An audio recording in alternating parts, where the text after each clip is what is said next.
আসসালামু আলাইকুম। আজকে আমার বাড়িতে আবার মেহমান আসতেছে। আয়োজন দেখে বুঝতে পারতেছেন কতগুলো মেহমান আসবে,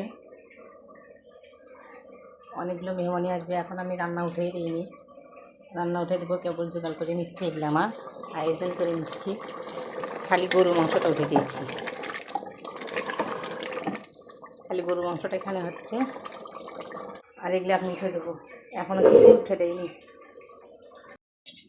মাংসগুলো আমি ভাজিয়ে নেব, ভাজিয়ে রান্না করবো আজকে। এই জন্য আমি ভাজাতে দিয়েছি। এখানে ডিম সিদ্ধ দিয়েছি, করিস না বাবা।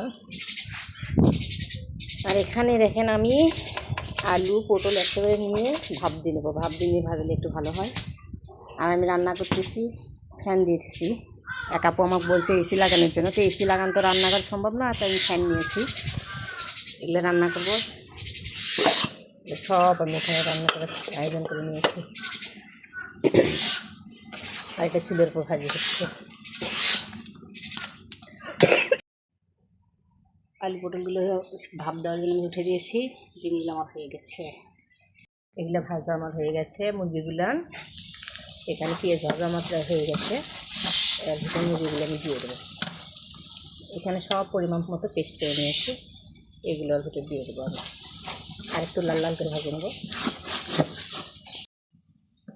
পেঁয়াজগুলো আমার খুব সুন্দর করে ভাজা হয়ে গেছে, একটু বাদামি বাদামি কালার হয়ে গেছে। পেস্টগুলো এখন আমি দিয়ে দেবো, একটু কষে নেবো। তখন এটা কষানো হোক। এখানে আমি ডিমগুলো ছিলে নেবো।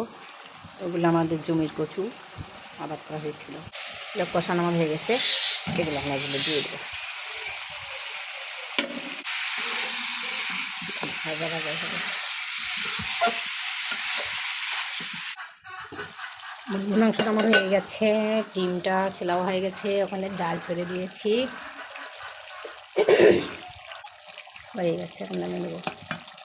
মাংসের কালারটা জাস্ট ওয়াও ওয়াও হয়েছে, মশলার গুঁড়ো দিয়ে দিলাম। এখন আমি ডাল তেলানি করবো।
আলু ভাজিগুলো হচ্ছে,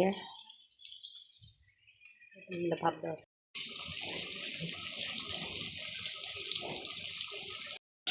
আলু ভাজি হয়ে গেছে। ভাব দেওয়া সেখানে তুলে দিচ্ছি।